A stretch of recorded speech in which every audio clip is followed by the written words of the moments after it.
Sopite ho Siroi Festival Hichi hung masangin tangkor ho khaden mipi masanga chun kuki hon hichi hai buina an sim kha vaile okhur district chule kamzonga hon nuptula chut lo diu hi ai lo le in hlom cha khul hom cha hi zivin hitia chu amho hi cheng thelo diu he ti hin thu an seu na hi le ayong ko district mi ki hi zi chun pu na sangta anakinin veyong ka vel hung zo pun ka pu na zi chun vel hung lovin hi di chun pu na ta en kana umin ahin la ka pu na ho he kayong nang yong pathin ko ma ilhut zi chu ahin hi chikal chu bor the yong am pun pathin ko mai taw ti lovin ta lalte nam hlasam te hi vin ingai lu diu jong mi om zo pun mi hi hla something chule koi ma so piding jong lo hi hita bangul chun i ho jong ila samovin hi ji chun ipiti sei de ha ikithopi diu mala la imiding ho zo si jong a zamin kati lo na chu tu lai ta hi tangkhur ho chu christian chi thinglang mi chi christian chi hi zaluwa seidinga chu amwa ko na jong chi hon pathin thu hi na sata a inmu okur district le kamzonga hon hita bang chu ki hi ahin la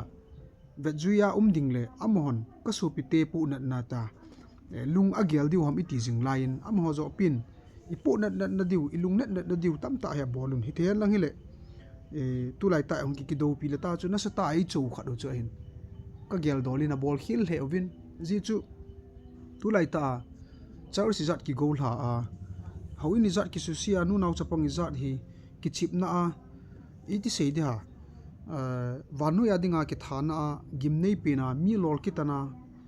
thingchunga ki ta a ai lo le nume ho private part ita zalhanga jong ki thampi a hiti ki bol ho chu i cho chu christian khat hi na a khat ki ngai lu na thisan pu khat hi na a yong ilai na thei wa hin ti chu tu chung tu kum tari chu gal a hin alain ipc roi festival chu ki mang hi jong ni pi kho ham izam ti jun mai le hon kaung di o he siroi festival mangu vot ti jong le i ho lang chun pangtu mohan lang mai le lang chun pangtu mohan lang ti ne yong hi pun mi him khat lunggel dinga chu tu kumwang chu gal hi zin nu mo sa pu ti alanga mi him pu nan hin kho ka man nom pu vi hi zi chun tu kum hi ki ho bu vin hin mangu ve ti vinge tin tin aphola ho bu chun mangu vin tin lunglenga uma anam mi pham kuki nam mi te hoyong chu thamun to go min kamjong ukhul district a ho chu ko khomun tin mail ho chan an pallom lom mulam ho dinga jong chu anup loading chano chu sei pi win tin I ho zo to chun ki mang khom le kilom ta khat ei chul hamun na akatina e to bang chi le kilom ma hin la gala jong inum sa ji u jong hin tin hi ta bang ta hin kilit sa ta in no hani pina bol thei diu ham tu lai ta ti ta bang hin phin jengovin ting ta sein an zot wa buinanan sim vai le okur district a ku ki hon chen thelu diu hi ti ho ta bang khan hin gi na zo inevin ka gelai le alom lo be hin ji chu christian khat ki hiya zat dang non christian mai le hon an vet dinga zong ki ngai lu na ki vet sa zo lo ki ngai lu na ki vet sa mala la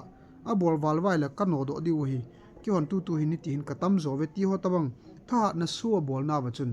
nang na ke lunggel ana tong khain ke yong ka lunggel a tong khal he in ngi chun tauna a ki mangin hi ti chun yum chi vin kin ka ji ka chate ko ma ka sei chu mi ni ma bol thelu na muna hin pathian ki kumji e ti chu kana sein ka lunggel ka ngai tu ho pathian kom kana hlutin na hon jong I hlut chi wa hin tu ni pi ti ta mi ti le mo ham sit na le I pham kina ding chu I de na chu a hi pun a hin la ka ponat be se ji chun neu chakhat I pi ha am hon jong pathian na an to hin tin mai li ho lung nup lo na ta khat en a hongum khain zani khat vein mst bus chungchang tu dol chu ke sanga na he chu ke saw hin gortabian pha kuna chu manipur ki ji na chu manipur state transport chu manipur aka lawa hetia chu acho selp wale asol di ti chu hin hi je chun khangdong ai le ba sa to mi za nam ka yong chu phailanga kinung le ti ye ku ki ho chun ki kap gu yong le ki kap thei ta lo hin chi hung hi win ki ti yong le ki zo lo I mean power soi bol danova o khula chun ki ho katam pe no vin kamjonga katam pe no vin hizia chu boinanan siam wal ku ki ho na chen thelu di hetina ta bang khan agi na chu I nei wen I ho ni ma cha I bor thei pu vin i hon thui ma chai sei thei povin a hin la i ho pathian hi a hinga hin a ta bi a hi ti chu tu chungai ong i mu do theu hin i chung wa jong na sa ta in pha di zanam pat kum zakhat Christian hung hi sungu hin pathianin ke ka ome ti cha ta lang jingin tu chung in jong pona ta hin ko ka man tho hin ukur district chu ke yong ka pin na hin chole ikingai lut diwa hi dol Christian chi hi wa ikingai lut nau chu hi chin non Christian hon amua pathin anjok thin ding ti pa zo gel talovin amohon i ho zo thalhom thabe hi manwa noi si tai ho nau li bol nau chu ina puna chi win a hin la tunin i hon i bol theilu nau mun chun ima cha hilo hi chi Manipur state transport MST kiti ki su mang na mai yong chun Manipur le hin boina sang ta suin hi chu ho hi i hon neu chakhat ai mu wang wa chu i pon na ho i hon i ma chai sei theilu nau muna chu pathirin na ato he ti hin ka gelin hi je chun so pite ho ding lau pu hitin pathinin alam pi khat hin gong nan te je chu i hon i ma chai bol thei povin hi chi i hon i bol theilu nau mun lai ta chu he pathini ngai cha na ya chu pathin thua in bu chi wa i ho bung chi wa pathina i na ho hi he choi la so pu hitin pathin jong i ta san wa i hon jong pathin i ta san nau hi pathin ta san na khama i hon jong pathin i ta san do thin divin i ta san na wa hin ding dat chi hitin hi ti chun pathin jong in ta san wa mo hi gampi the tan te ta san khama chu pathin i ta san do thin divin pathin thua chun jing hi te ti ka se do nomen hi ji chun tuni hin ilung mon na divin nam chagate ho pathin in itun do the hi ti na ho pathin thua tha ta in lum ho hin gelo hitin hin ko mangu hite tu chung hi ka ki padan ki ti mai han lang le boina chi ki pa pi ki bang ding hin ama wang pathin hung ki ta lang zap na I het thin di wa chu tu nya he chi siroi festival a siroi lili ga via chi ding a so pi hoding a Christian chan pi hoding khat jong gel lova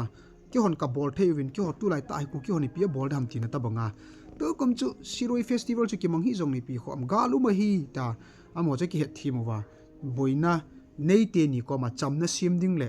ai lo ham le adi sana pathian thua chi ka hivin Christian chi ka hivin ho in na hal ha ho wang ka dei pui ti na khat na zo a ki ngai lu nei hon ivet sa wa ko na am hon jong pathian thua mu na diu pa he talowa tunia thinglang ma sin le ai lo le Christian chi ki hin ho zo sia ma cha pan la na ding ngai tu lowa meli ho zo alai la wa I hoi pai na wa hin pathian hong ki kume pathian hong ki kumin he ti chun MST azi mong mai meu chu I honi ma chai gel lo wang wa Manipur sungi pumboya boye hin he chi hi gelai le chun pathian hung ke ta lang na pa chu ka sei do no ma hin amo hoi ti nom ta ve ta ki pa pi na ka sei hi pun I ho I ki kum thelu na wa jong pathian ki kum ji in pathian ngai chi ji ve I ho ki kum thelu na lai ta I ho bol thelu na lai ta chu pathian hung pang ji hi I bol thei su na wang chu bol ding hin I bol thelu na chu pathian hung pang ji hi he je chun ha do hitin hangu hite pathin thua na thil hi ipidiu hi agam nei pa hi pathin hi he chun pathinin ngai chan ho cham na hin tin I ngai chan ho in la lo hin tin I ngai chan ho pathinin ai pi thiu hi he chun tu chunga pathin hum ki kum na neu khat hi pathin thu ka ngai tu na tiute bible ka sima pathin thu ka ngai tu lai ta hin hi chi hi kalunga ahung gingin kana mi te ho pathin thua jing hitin pathinin I bol thelo naw I hilun tin I het lo naw I sei pi na vin te I hoding in pathin o me aji chu mi hi mi hoding in om pu la sam ji vin hi chilai ta hin Job bible khat kan sim do no ma tu nya hi chi chom cha ga ki bol ta chu kan bol hen ana ngai si hi unlang pathin thu chom cha hin simu te Job bible ana simin lang Job bunga chang som la nga na hin ki che ta I ho wa dinga kin jong kan tu jing le kin jong na sata kan chi pi jing pathin mel kan muna pathin o kan za na ji hi chi ka vai chat na kalha sam na hi a hi in tunin hin simpung ki ding ka ting pathenin vai chate a hin sun bol si na mi hla sam te a hu do ji ati na hi tu lai ta hi bol si na I mo hin min jong inui sivin min jong hi ti chun nasata in ilha samji win kichip nan in a yuvin chul ilha samji win chunguwa ha him ding tam ta aum jing lai hin turin hi chi Job bunga chang som lenga na patenin vai jate a hin sun bolsi da mi hla samte ahu do ji ati na hi ji bible chang hi tunin I hoding in a kitu in e chun ilha sam wang win mo lung neu pu hitin hi chi mi hla samte chu patenin hu do ji ati hin ilha sam na wa kunin jong pathin hu do nai chan thina divin hla sam jong lew han pathin bel jing hoite ti chu deisa na chom cha kan se ya chi siroi festival lili festival hi I so pi hoi ngai lu ding dol hon I ngai lu lo naw le I het pi ding ding dol igan thena i het pi ding dol le sit mi him i het pi ding dol hon i het pi lo na lai ta wa pathian in i het pi na ve igan thena wi hla sam nau ti hi kana mi ten sumi lowa ium thena diwa tu nei chi chamcha holim na le til kho na hi kan nei han lang sei khil ki ngai da mu hitin sei kha o mai le pathian in i ho zo si ading in phathei bu pi ta hono ka ki pai